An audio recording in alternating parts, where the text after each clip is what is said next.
Several weeks ago, the party was returning from their previous adventure when they discovered a cache of scroll papers. The scroll paper was made of an excellent vellum parchment. On the journey home, the adventurers were caught in a sudden rainstorm, and the entire cache was drenched. Upon the party's return to the Specularum, it was found that none of them were magical. Still, magic users can always use good paper for spell research and writing their spell books. So the adventurers carefully spread the paper out in front of a fire to dry out. Much to their surprise, as the paper dried out, writing appeared on several of the pages. The heat had brought out secret writing on the parchment. The pages were part of a ship's log and read as follows. When the gale finally ended, we found ourselves approximately 7 days normal sailing distance due south of the Specularum, in the Thangioth archipelago. We replenished our supplies, patched up the ship, and traded our remaining goods at native villages along the shores of several islands.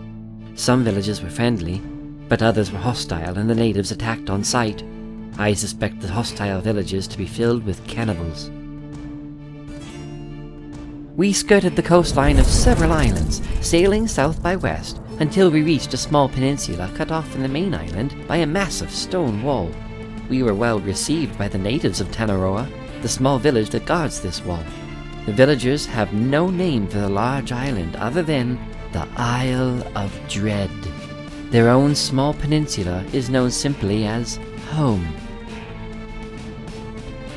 The villagers told us a tale about an ancient city in the central highland of the isle that was built by the same people who built the wall. The villagers called the builders the gods, but I noticed that the names of the gods and the personal names of the clan's ancestors were often the same, so I suspect that the ancestors and the builders were one and the same. I believe that the natives once possessed a much more advanced culture, and that the descendants of the builders have returned to a more primitive state. The inland city is rumored to be filled with treasure beyond imagining. In particular, I heard persistent tales concerning a great black pearl of the gods that still remains in the inland city. The island waters abound with excellent pearl beds, so the rumor of the black pearl may well be true.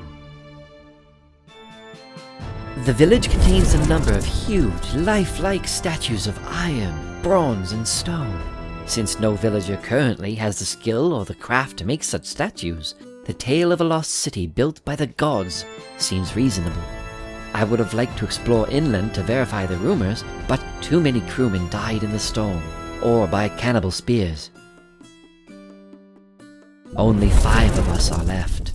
I am the only professional adventurer. The others are only sailors. We can sail the small ship well enough, but on land, in hostile territory, we would be helpless. Once back in the Specularum, I should be able to recruit a new crew and a party of professional adventurers. Then I will return to claim the Great Black Pearl. One thing I managed to do before leaving, we sailed around the island and made the best map we could. We were afraid to land, since the village fishermen had warned us that it was extremely dangerous to land anywhere on the main island, and the coasts were rocky with no beaches. As a result, the map only shows coastal areas we could chart from the ship. But it is better than nothing.